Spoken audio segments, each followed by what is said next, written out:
What's up, guys? This? Oh, let me tell you about this. This is G&G's take on the MP5 G&G TGM R5 ETU. The what? The what? And the what? And oh my goodness, this is exactly what I want out of an MP5. So let's just unbox it for you right now, and then we'll get into the review for it.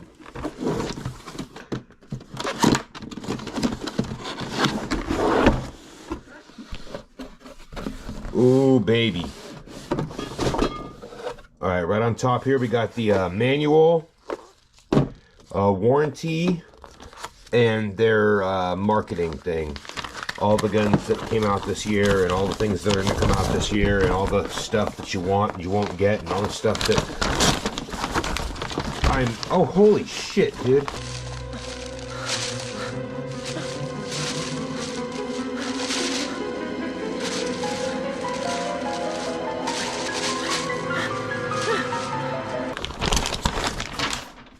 Anyway, inside we got the usual G&G styrofoam. We have their magazine. I believe this is a 130 round mid-cap magazine. You can see through the holes here and see how much you have left in your capacity. It's pretty nice. Underneath we have the tag and the gun itself, baby. Here, let me just... Ooh! The weight on that feels great, and in my opinion, this is about everything I would have done to a stock MP5 to make it comfortable for my feel, including this front end metal M-lock rail. I love it. And guess what else is metal? Everything about this gun. Smack it. This thing isn't going to break. All of this is metal. The entire receiver. And on top of that metal M-lock front end, we've got a skeletonized folding stock based off of the G&G ARP 3.0s that they've come out recently with. I'm not sure if you guys are familiar with those, but you can fold the stock, still use the battery. Where does the battery go? Let me tell you, right back here. This is amazing. Also, I'm not sure if this was like this on the ARP 3.0, but you don't have to try to get your little thumb into this hole to squeeze it in.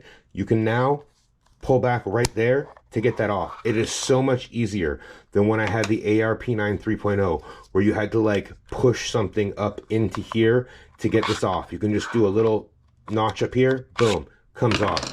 It is Tamiya, however. I don't care for Tamiya, but we're gonna go ahead and get a Tamiya battery that we have, and we're gonna put it in here for testing, okay? All right, we've got an 11.1 Tamiya LiPo battery. We're gonna connect that up and get everything stocked away.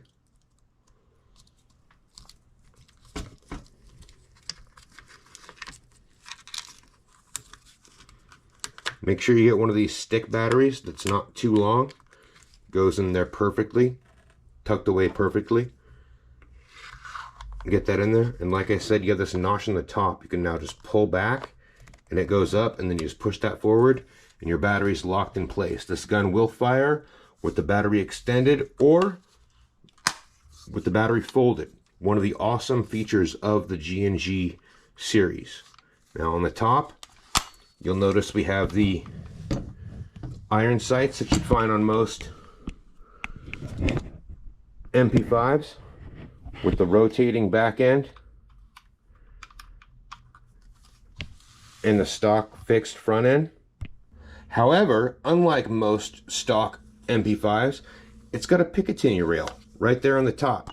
That's amazing. Between the Picatinny top and the M-lock front end and the skeleton folding back end, these are all the things that I would have done to my own MP5 had I bought one stock. Now, in addition to all the other traditional features, you're also going to get the safety, single fire, 3-round burst, and full auto features. You've also got an ambidextrous magazine release, in addition to your flared mag well here. And whatever the fuck this little... What even is that? We've got a functional hop-up, traditional with most of the MP5s, back for more, up for less. We have the traditional tri-lug right up here with the orange front end, but you can also simply remove this thread protector. And of course, with that thread protector off, you're going to be able to put any threaded tracers or mock suppressors or anything on here you want, but it's got that tri-lug so you can still put traditional MP5 tracers on the front of it, which I think is really cool. All right, got our G&G MP5 mag ready to go. Let's get it loaded.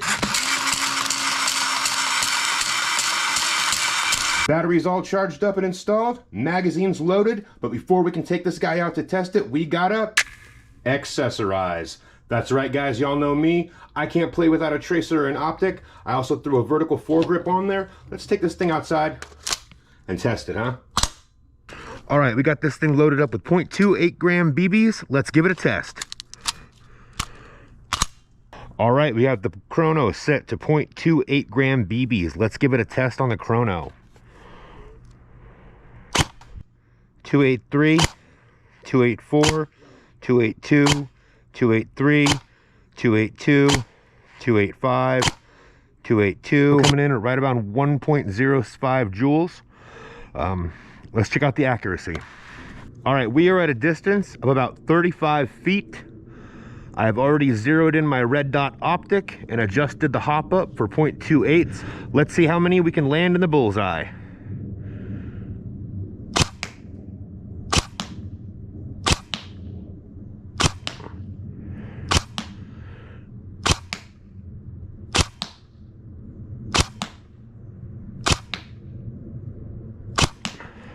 All right, that's 10 shots. Let's see how we did with 10 shots. All right, at about 35 feet, it looks like we can keep 10 shots within this diameter here. Nothing went outside of that. At least half of the BBs went into the center there. We didn't bullseye any, but I'm gonna go give it a 3-round burst test and a full auto test. We'll see what we get out of that. 3-round burst testing. Let's see how we do.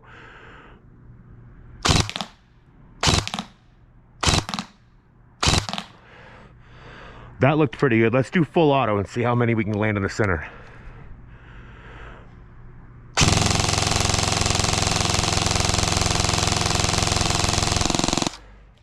Well, there is no more center. It looks like in 3-round burst and in full auto, we barely got any in the outer rim at all. Looks like we have 2 little wild guys there, maybe a third, but for the most part, we kept everything here in the center. I'd say that's pretty good. But hey, this is just the daytime. You can't really see where the BBs are going in the video in the daytime. Let's switch it up to nighttime. Much better. With the tracer in the nighttime, we'll actually be able to see where these BBs are going. Let's go.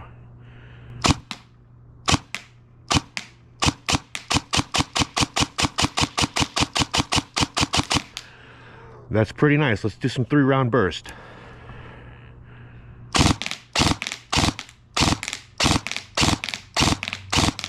Whoo, baby.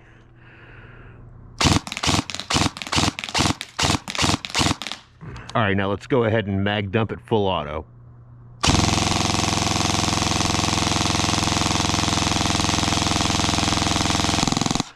That is pretty impressive, guys. But you know what I want to do? I want to take it to the field and see how she performs at TAC. Let's go right here.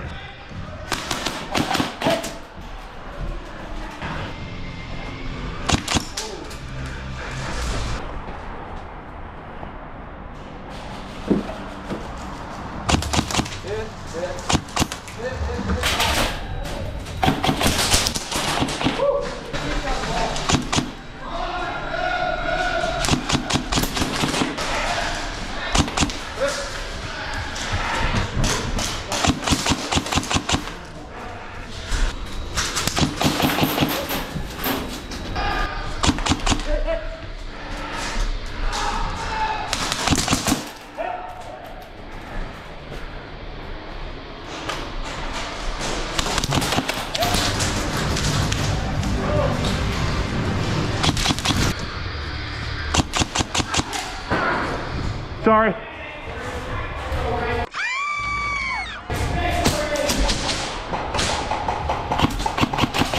Oh, hit.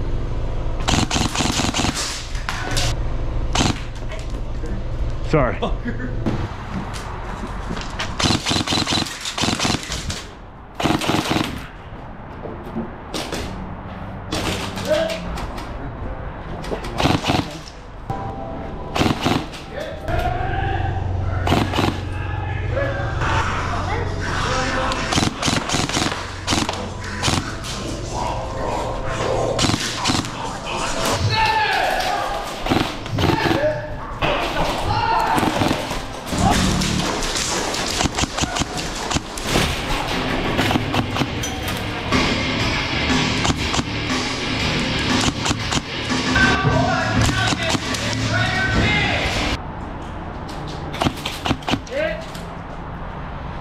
Get out of here.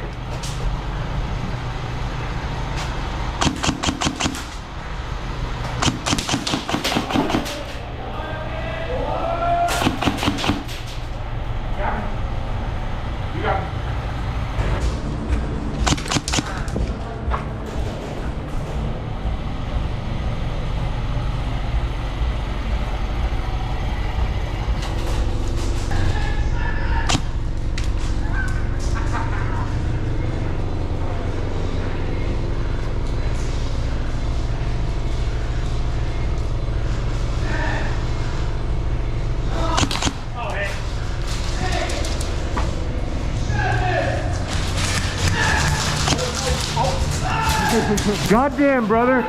Well, on the field, I'd say the performance is pretty admirable. I really like the way this thing felt. Now let's get into my final thoughts.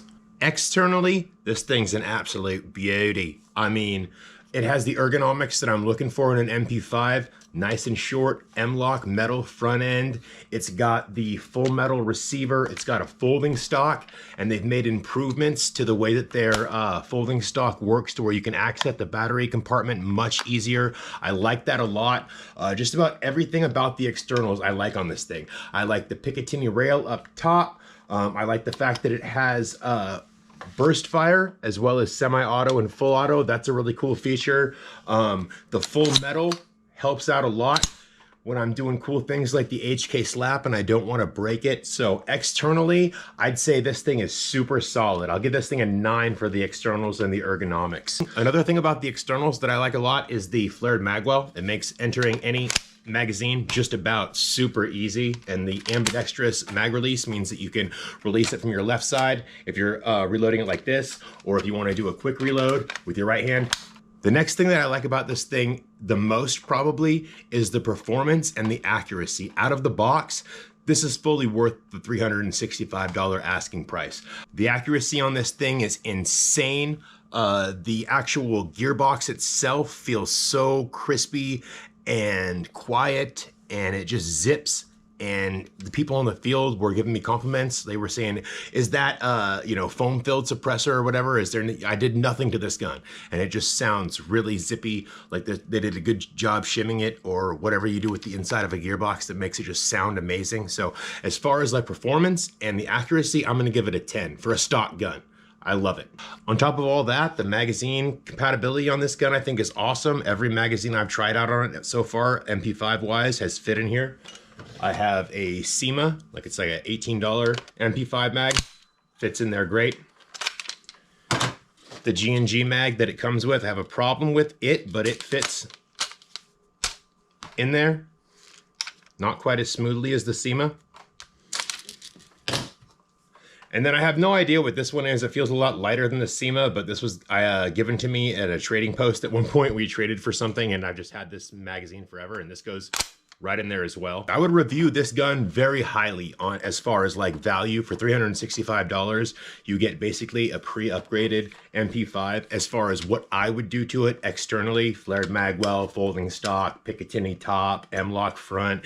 It's got all the things that I would do to a stock MP5 already done to it for $365. However, there are a few things that I don't like about it, and we're gonna get into those right now, starting with this orange front end right here. Even with the orange thread protector taken off and replaced with this tracer unit, you still have this tri-lug that is bright orange, and it completely throws off the look of the almost all black MP5. So that's a complaint that I have. It's gonna be fixed once I find a tri-lug tracer unit that can go over that completely. I usually am a fan of like a recessed tracer or a tracer that begins right where the rail ends. So this just kind of throws the look off for me, but this is cosmetic. It's not a huge issue. It's just something I don't like, and I'll remedy it. But for now, it's something that you should be aware of when you get the gun if you don't like having an orange tip on the front. The next thing is the trigger pull. This thing has a very long trigger pull. It does have a micro switch. I'm not sure if you can hear this, but here is the... It actually has a micro switch, which feels really good. When you hit it, it's got that tactile switch pull.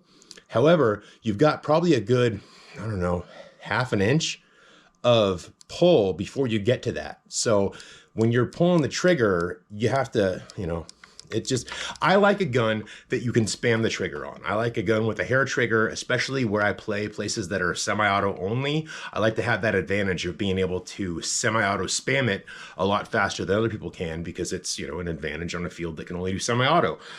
That's a minor complaint. It's not something that you would count against any other MP5, because other MP5s also have that long trigger pull. I'm not going to try to go inside the gearbox. I'm not going to try to put a MOSFET in there, because this gun fires amazingly out of the box and I don't want to do anything to mess that up.